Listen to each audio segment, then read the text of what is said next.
Hello, ladies and gentlemen, and welcome to another edition of SoulsBorne Battle to the Death. We're going to pick two random SoulsBorne bosses, and then each one will be given a list of school supplies to buy, and whoever buys everything on their list the fastest will be the winner. We're back to community service here on SoulsBorne Battle to the Death, so they're going to be doing everything they possibly can to help out these children in these schools. I should give them several lists. We should help out several children. I think that's a good idea. I think that's something we should do. All right. The battlefield has been cleared. It can house any and all SoulsBorne bosses. And it has housed all of them at least once. I say that in every episode. So we are going to stop this wheel. And we are going to decide, or we are going to I already blew it. I blew it. I'm very tired. Very tired. Very tired. We are going to decide who the first competitor is going to be here on SoulsBorne Battle to the Death.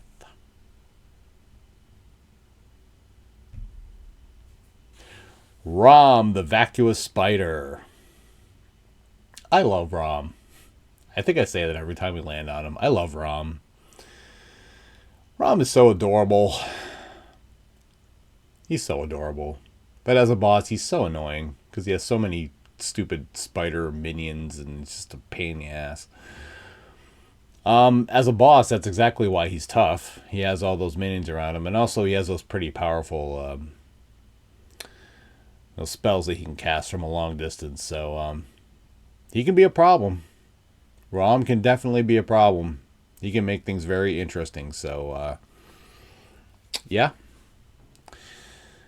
Rom is always an issue when you cross paths with the vacuous spider. And I would imagine it's not too different if you land on him at SoulsBorne Battles to the Death. If you're going to be standing across the battlefield from him, then you better expect some freaking nonsense is what you're going to be expecting. All right, we're going to take this wheel for another spin. We are going to decide the opponent for Rom, the vacuous spider. The beloved Rom, the vacuous spider. I think that should be his full name. That should be his full name. The beloved Rom, the vacuous spider. And he has many minions to help him out with this list that he's going to be shopping for. So that's always a cool thing. It's always nice to have help. All right. In one corner, we have Rom, the vacuous spider. And in the other corner, we have the Rotten from Dark Souls 2. Was this a fight that happened before? All right, give me a second to check this out. I don't want any double fights here. Nope, I believe we are good. Rom has fought the One Reborn and Dancer of the Boreal Valley. He fought Dancer in 39, and he fought the One Reborn in 48. So, nope, this is a fight we have not had before. I should probably have looked to see who the Rotten has fought. Rotten has fought Ocieros in 30. And I think he's been somewhere else. Oh, Ibrietas in 40. So, there you go. So yes, this is a fight that has not occurred before. We have Rom the Vacuous Spider against the Rotten. So we are going to go to the contractually obligated bio. So let's have a look at Rom the Vacuous Spider.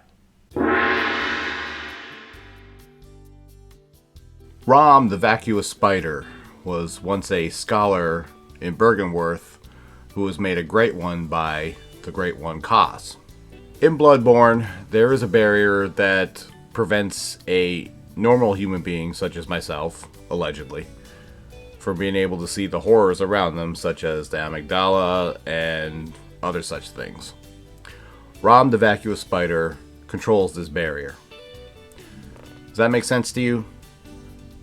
Well, I don't know how I or Miyazaki can explain it any better to you. If you don't understand it, then I guess you're just shit out of luck. When you face Rom at Moonside Lake, which by the way is a beautiful boss area, Rom is actually kind of a pitiful creature, and is actually kind of adorable, I think, just my opinion. And when you're actually able to get past her defenses and you're kind of running around the side of her, because her head is armored, and the head of all of her spiders guarding her are armored as well. When you're able to get past around the side of her and she's like slowly trying to turn and she's kind of looking at you and trying to stop you, it's actually kind of sad. And Rom is kind of cute, and it kind of makes you not want to hurt her so much.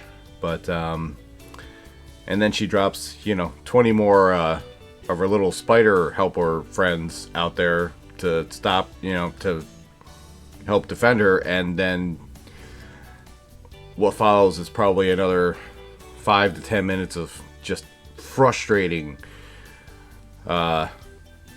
just trying to get around these stupid little spiders to hit them on the ass and try to get rid of them, kind of thing. And then you want nothing more than to slice stupid Rom in half and just get rid of her just like that. That's just my experience of fighting Rom. I still love Rom. I still think Rom is adorable. I can't help it. She's just a cute little creature. But Rom is, I think, a unique boss in the FromSoft world, and I think Rom is beloved.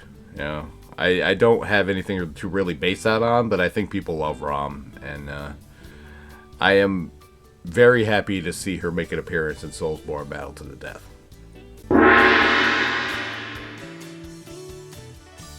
There is absolutely nothing concerning lore for the Rotten in Dark Souls 2. It is basically a giant mass of undead fused together, and apparently also it's hollow. For those uninitiated, what we would call zombies are undead, because everything is virtually undead in the Dark Souls universe. They would call hollow. Hollow is basically kind of insane undead that have lost their minds. So that is what the Rotten is.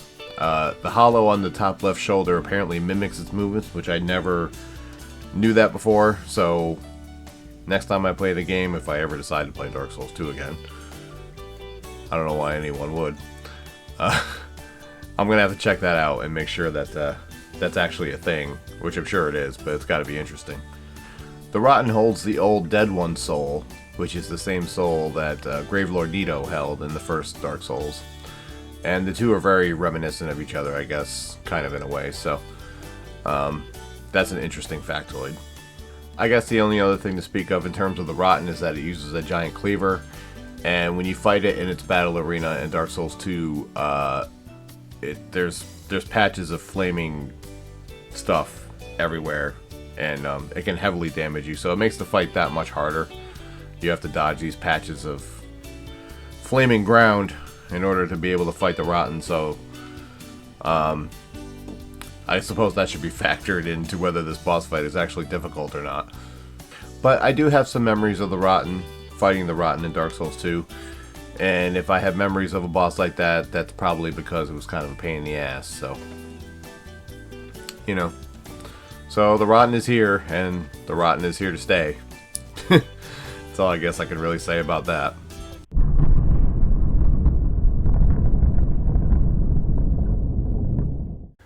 This is an interesting one, and I think there's a lot of factors at play too.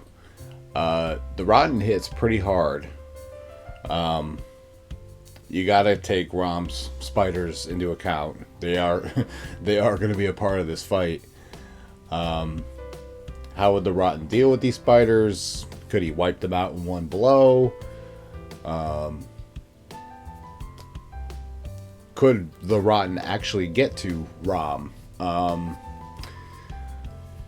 My opinion is that the Rotten would have a pretty difficult time getting to Rom. I think that the spiders, I think the Rom spiders would be able to keep the Rotten at bay, and Rom would be able to hit the Rotten at a distance with his his spells there, which do hit very hard. So I think the Rotten would have a very difficult time getting to Rom and therefore winning this fight. So Yeah, that's pretty much my cut and dry opinion, and is that Rom the Vacuous Spider takes the victory in this fight against the Rotten. I don't think the Rotten has enough tools to be able to deal with the spiders, and then Rom himself. Thinking even if he could deal with the spiders, Rom might even be able to take care of him before the Rotten can even reach him. So, yeah, that's pretty much how I feel. I think Rom the Vacuous Spider walks away with the victory in this fight. But that's just my opinion. Feel free to leave yours in the comments. And with that, yet another edition of SoulsBorne Battle to the Death draws to a close. RobertBlanchardBooks.com. If you're interested in the award-winning Roar of a Dragon series, you can read the first 3 chapters of each book there for free. If you'd like to hear more about them, the Rise of Dragons podcast, wherever you find your favorite podcasts.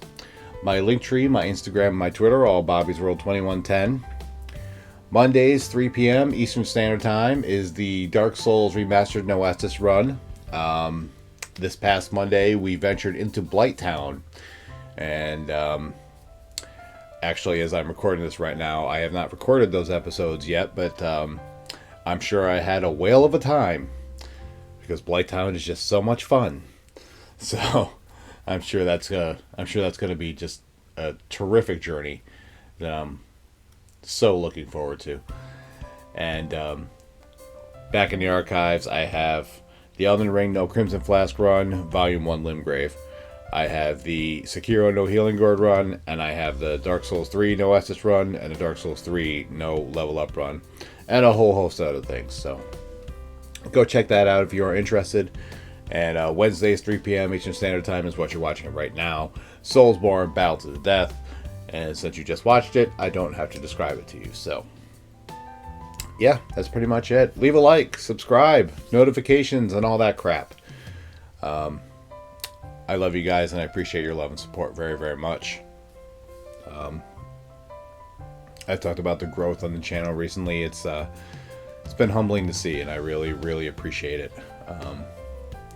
And as I said before, as long as there's some interest in my content, I will continue to push out new content, because I enjoy doing it, and I enjoy sharing my work with everybody. So, you know, as long as there's a market for it, even a tiny ass market for it, I will continue to do so. So,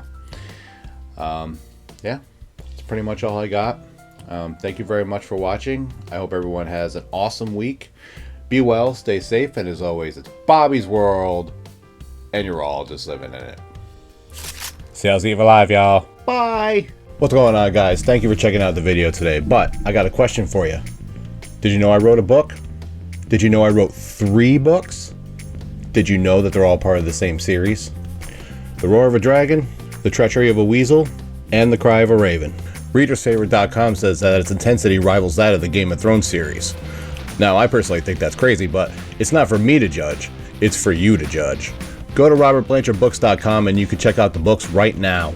But wait, that's not all. All 3 books got 5-star reviews in ReadersFavorite.com. These books won the Silver Medal in the Literary Titan Awards. The Cry of a Raven won Silver at the Global eBook Awards. So what are you waiting for?